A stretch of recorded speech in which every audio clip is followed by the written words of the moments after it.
क्या किसी प्राकृतिक संख्या n के लिए संख्या 6 n अंक 0 पर समाप्त हो पर सकती समाप्त है? हो सकती तो है? सुनना ध्यान से, कहता है कि जांच करने के लिए बोल रहा है, ये कोई भी है ना कि क्या कि जांच कीजिए कि n के लिए कोई भी संख्या, कोई भी प्राकृतिक संख्या है ना, और n के लिए संख्या 6 के पावर n अंक शून्य पर समाप्त हो सकता है, यही बोल रहा है।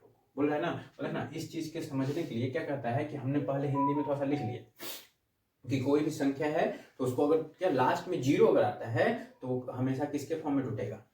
2 और 5, क्योंकि हम जानते हैं कि 5 दूनी 10, 5 दूनी 10। अगर कोई भी संख्या के लास्ट में क्या आना चाहिए, अगर 0 आना है तो उसको कितने फॉर्म में टूटना होगा?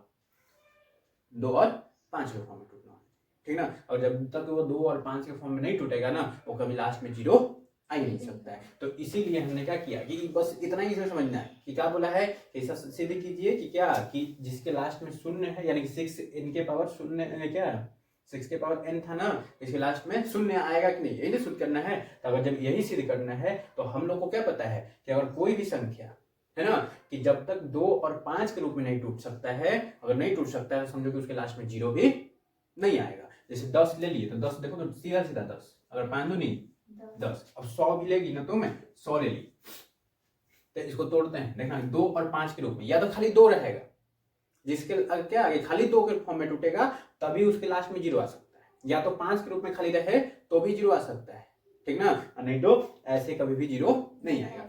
दोनों की गुना क्या गुना करेंगे तभी, है ना।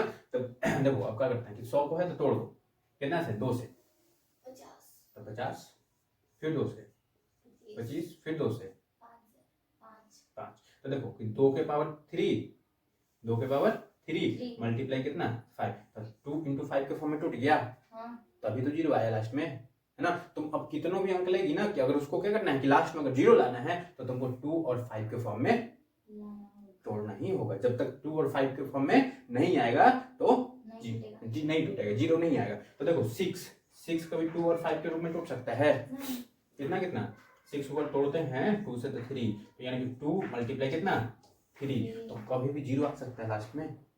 इसीलिए हमने लिखा है क्या कि यदि कोई संख्या शून्य के साथ समाप्त होता है तो अभाज्य गुणनखंड, यानी कि यही इसको अभाज्य गुणन करते हैं, ठीक ना। अभाज्य गुणनखंड कितना के फॉर्म में होगा? 2 और 5 के फॉर्म में होना चाहिए। कितना के फॉर्म में होना चाहिए? 2 और 5 के फॉर्म में होना चाहिए। तो इसलिए हमने लिखा क्या कि 6 के पावर n मान लिया, ठीक ना। अब मान लेंगे 2 × क्या 3 के पावर n, इसको इस तरह से तोड़ सकते हैं 6 को। तो इसमें क्या 5 आया, 2 तो आ गया मगर 5 आया, 5 कहाँ दिख रहा है इसमें? नहीं ना। तो जब 5 नहीं आया तो इसीलिए हमने लिखा क्या 6 के पावर n को शून्य से समाप्त नहीं, तो 6 के पावर n को शून्य से समाप्त नहीं किया जा सकता, मतलब कि समाप्त नहीं होगा, लिखो लिख लेना था साहब, होगा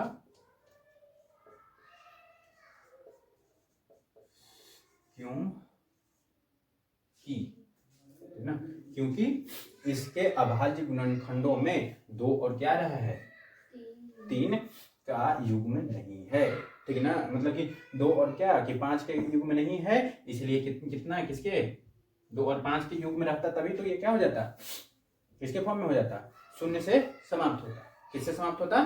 शून्य से समाप्त कब होता कि जब 6 के क्या 6 का गुणनखंड किसके फॉर्म में होता? 2 और 5 के फॉर्म में। तो इसीलिए कह रहा है कि 6 के पावर n को शून्य से समाप्त नहीं होगा, क्या समाप्त शून्य से समाप्त नहीं होगा, क्योंकि इसके अभाज्य गुणनखंडों में 2 और 5 का युग्म नहीं है, ठीक ना।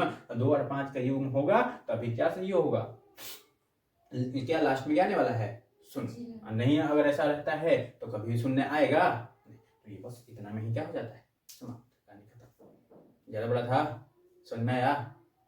सही में समझ में आया ना? समझ में आना चाहिए।